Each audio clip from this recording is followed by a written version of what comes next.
लेकिन आप एडमेंट हैं, आप जानते हैं कि आप संविधान के अंतर्गत दी गई शक्तियों का सही प्रयोग कर रहे हैं, और जहां पर जो है हमारा संविधान समानता की बात कर रहा है, जहां हमें उन्नति की बात कर रहा है, आप उसके साथ हैं।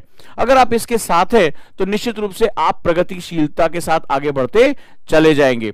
तो अब इस कंडीशन में जो है वो आप बेहतरीन जो है वो तरीके से अपने आप को एस्टैब्लिश कर पाएंगे।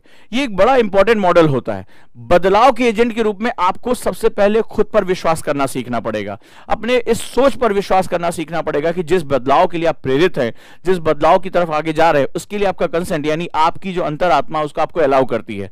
तो आप समाज से आने वाले विरोध होगा ही होगा। बहुत समाज का एक वर्ग ऐसा होता है जो बहुत जड़वत होता है, जो कोई बदलाव नहीं करना चाहता है। वो बदलाव के लिए आप उनको प्रेरित करेंगे, ठीक है, प्रेरित करेंगे। मैं छोटा सा एग्जांपल लेता हूं, ओपन डिफिकेशन, खुले में शौच, ठीक है, बहुत छोटा सा एग्जांपल ले रहा हूं। पिछले कुछ समय से जो तमाम ऑफिसर्स हैं उनको इस मामले में बहुत ज्यादा संघर्ष करना पड़ा।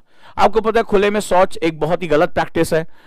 खुले में शौच की वजह से तमाम बीमारियां होती हैं, देश की छवि खराब होती है, स्वच्छता में हम बहुत नीचे चले जाते हैं, और हम पिछड़े हुए देशों की जो है वो भूमिकाओं में हमारा शामिल किया जाता है।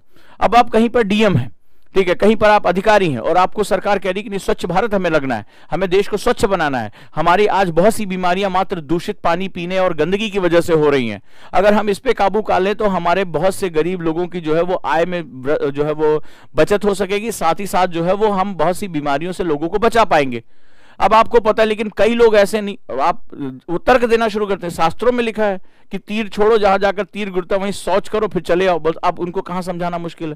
बोले भाई साहब हम जब तक खेत की तरफ लोटा लेके नहीं निकलते हैं तब तक कुछ माहौल ही नहीं बनता है।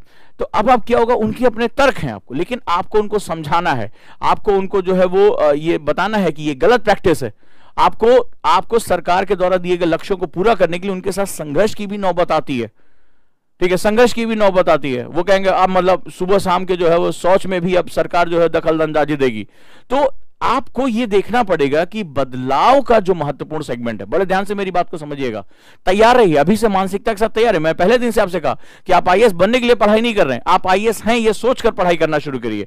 जब आप इस सोच के साथ आप पढ़ना शुरू करेंगे तो जो आने वाले तनाव और आने वाले दबाव और आपको जो परिवर्तन के लिए आपको आगे बढ़ाया जाएगा, उस दबाव को झेलने की शक्ति आपके अंदर अभी से आनी शुरू हो जाएगी। और आपको जब दबाव को झेलने की शक्ति अभी से आनी शुरू हो जाएगी तो निश्चित रूप से मैं ये समझता हूं कि आप अभी जो परीक्षा में आने वाला दबाव है, जो प्रेशर जो है यहां पर एग्जर्ट हो रहा है, वो धीरे धीरे धीरे धीरे करके आप रिलीज करना शुरू कर देंगे। और बदलाव वही व्यक्ति कर सकता है जो बदलाव के लिए स्वयं में पहले तैयार हो, मजबूत हो, और वो बदलाव के कारणों को यानी रीजंस ऑफ चेंज में बिलीव करता हो। मेरी बात को ध्यान समझिएगा, जो रीजन ऑफ चेंज में बिलीव करता हो, विश्वास करता हो कि यह बदलाव महत्वपूर्ण है, और वो जो करता है बदलाव, तो फिर क्या होता है। आपने देखा कल की एक फोटो कि उत्तर प्रदेश में जो रामपुर रहते हुए डीएम थे, उनको लोगों ने बग्घी, मतलब जिसमें दूल्हे को बिठाया जाता है, उसमें आपने उनको बिठाकर पूरा जो है तालियां बज रही हैं, ढोल बज रहे हैं, उनको विदा किया गया। उनका टेन्योर पूरा हो रहा था, कार्यकाल पूरा हो रहा था। आपने देखा, फोटोज आपने देखी होगी कि उनको बग्घियों में बिठाया गया था, खूब जो है उनका स्वागत हुआ। आप ये देखिए कि जनता, जिसमें कोई भी आपका रिश्तेदार नहीं, कोई कुछ नहीं है, और वो जब जा रहे हैं तो लोग उनका मतलब ये यादों में उनके बस गए हैं। जाने वाले को कौन याद रखता है। लेकिन आप देखिए कि आज लोगों के कोई शव यात्रा निकलती है आम इंसान की, तो 10-20 लोगों से ज्यादा नहीं होते हैं। वो व्यक्ति जो है वो अपनी जगह से ट्रांसफर होकर एक पॉइंट से दूसरे पॉइंट तक जा रहा है, दूसरे अपने शहर जा रहा है। तो आपने नोटिस किया होगा, आपने देखा होगा कि लोग कितना ज्यादा एडमायर कर रहे हैं उनको, जो है वो कितना स्वागत, उनका कितना सम्मान है। तो ऐसी कंडीशन में इसका किसी धर्म विशेष से कोई लेना देना नहीं है।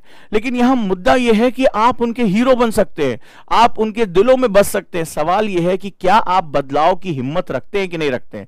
ये सेवा में व्यक्तिगत हिम्मत जो होती है बहुत महत्वपूर्ण होती है।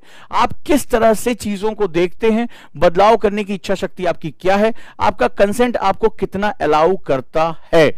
आप मानते हैं आपने ये खबर पढ़ी या नहीं पढ़ी। आपके ही हमारे बीच से निकला हुआ एक व्यक्ति जो वहां पर जाता है और डेफिनेटली जो है वो इसका हिस्सा बन जाता है। मानते हैं आप इस बात को?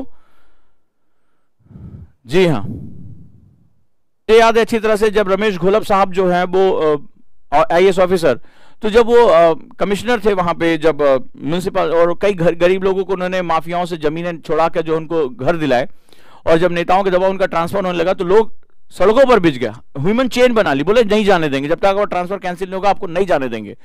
कौन थे वो लोग जो उनके लिए ह्यूमन चेन बना रहे थे? कौन थे वो लोग जो है सड़कों पर लेट जाने को तैयार थे कि इन साहब को हम नहीं जाने देंगे? वो गरीबों के मसीहा हो गए। तो ऐसा वो इसलिए हुआ क्योंकि उन्होंने बदलाव को अपने दिलों में महसूस किया, उन्होंने बदलाव के लिए एक्ट किया, लोगों के दर्द को समझा और लोग ने भी उन्हें हीरो बना लिया।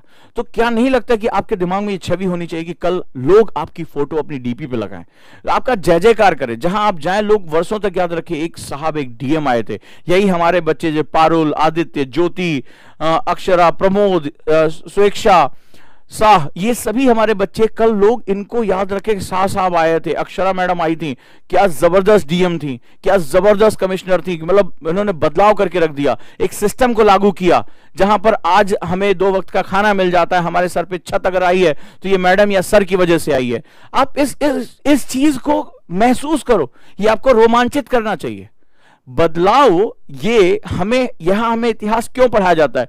क्योंकि यहां पर ये वही लोग थे, इनको भी बहुत संघर्षों का सामना करना पड़ा, इनके भी जान के लाले पड़ गए थे, लेकिन इन्होंने बदलाव की इस महत्व को समझा और बदलाव को स्थापित किया। नहीं तो आज भी भारत में हर जगह सती प्रथा चल रही होती, लेकिन हमारे आपके बीच से निकलकर एक व्यक्ति आता है और जो कहता है कि यह बदलाव बहुत जरूरी है। राइट दोस्तों? और होती है मैं बार बार कहता हूं कि आईएएस व्यक्ति नहीं, व्यक्तित्व का इम्तिहान है।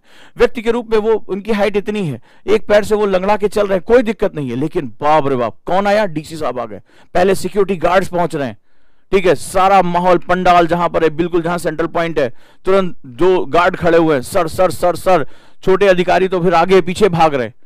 ये होता है व्यक्तित्व। इसको अपनी आंखों में बसा लो, इसको अपने दिमाग में बसा लो कि तुम आज जो भी हो कभी भी शिकायत मत करो, तुम जहां पहुंचना चाहते हो उसको अपने दिलो दिमाग में बिठाकर अपना काम शुरू कर दो बस आज से।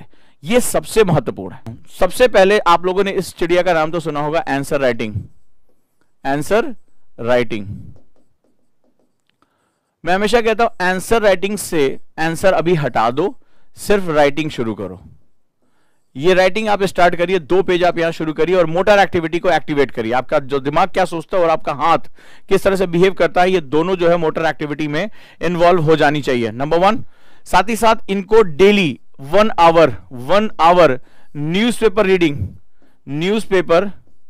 रीडिंग बहुत ही इंपॉर्टेंट है, यानी समाचार पढ़ना इनका डेली ये काम होना चाहिए। इसके साथ साथ जो मैं क्लासेस लेके चल रहा हूं उसके लिए इसे टाइम टेबल मैनेज करना, ठीक है, ये सारी चीजें इनको 30 मिनट्स मिनिमम हेल्थ के लिए देना होगा अभी से। चाहे आप दौड़ने जाते हो, योगा करते हो, आप जो है वो जिम जाते हो, it doesn't matter, minimum 30 minutes. आपको इसका महत्व बाद में समझ में आएगा, जब आपकी पीठ में दर्द शुरू होगा, थाइज में पेन शुरू होगा, नींद बहुत आएगी और विटामिन डी का लेवल जो है आपका खत्म हो जाएगा। तो ऐसी बहुत सी कंडीशंस आपकी आएंगी जब आप जो है परेशान होंगे। तो ये मैं उनको आज कैरिकुलम बता रहा हूं, जितने भी हैं वो सेगमेंट्स हैं। अब डायरी राइटिंग में क्या लिखना है, आप पूरे दिन के बारे में लिख सकते हैं। आज सर के साथ मैंने क्या सीखा, आज सर ने मुझे क्या क्या चीजें बताई, आज सर ने बताया कि समाज में बदलाव कौन से लोग करते हैं, ठीक है, आपने आज दिन भर में। और डायरी हमेशा पॉजिटिव नोट पे खत्म होनी चाहिए। Yes I can do it, आज मैं सुबह जल्दी नहीं उठ पाया, मैं न्यूज़पेपर नहीं पढ़ पाया, बट उसके बावजूद भी by tomorrow I will start my best thing, ठीक है। तो आपको ये काम करना ही पड़ेगा। जैसे बीएल जतावत ने लिखा है कि I have personal diary 1 complete, good. तो ये आपको लिखना ही पड़ेगा, ये आपका पर्सनल सेगमेंट्स है। अब दिन भर में आपने क्या किया या कुछ महत्वपूर्ण चीजें आपने पढ़ी, और इसके बाद आपको 30 मिनट्स आपको क्या करना पड़ेगा, 30 मिनट्स आपको सेल्फ रीडिंग की बुक्स जो मैंने बताई हैं। और अब आपको ये मुझे क्या करना पड़ेगा, मैंने आपसे कहा था आज से आपका प्रॉब्लम शुरू, एक बच्चे का मुझे टाइम टेबल चाहिए, एक बच्चे का मुझे टाइम टेबल चाहिए। जो भी हमारे ईडब्ल्यूएस कॉन्सेप्टर बच्चे हैं, अगर इसमें किसी ने मिस किया, कहानी सुनाई, तो अभी तुमने मेरा दूसरा पक्ष देखा नहीं है कि मैं गुरुकुल का टीचर हूं, मैं बाजार का टीचर नहीं हूं, मैं कायदे से रगड़ता हूं, इसमें बहुत ध्यान से समझिएगा। तो क्या हुआ टाइम टेबल, फिर से बता दे रहा हूं, 1 आवर फॉर न्यूज़पेपर, इसके बाद 30 मिनट्स एक्सरसाइज, 30 मिनट्स आपका ये हो गया बुक रीडिंग, ये एक्स्ट्रा करिकुलम में बात कर रहा हूं। इसके बाद आपका लगभग 45 मिनट्स आपको लगेगा डायरी राइटिंग में। इसके बाद जो बचेगा टाइम वो हम अभी जाएंगे अपने करिकुलम पे। ये डेली का सेगमेंट हो गया। आप इसकी फोटो खींच के मुझे व्हाट्सएप पे कर सकते हो। ग्रुप में अगर आप स्टूडेंट हैं तो आप ग्रुप के साथ जा सकते हैं।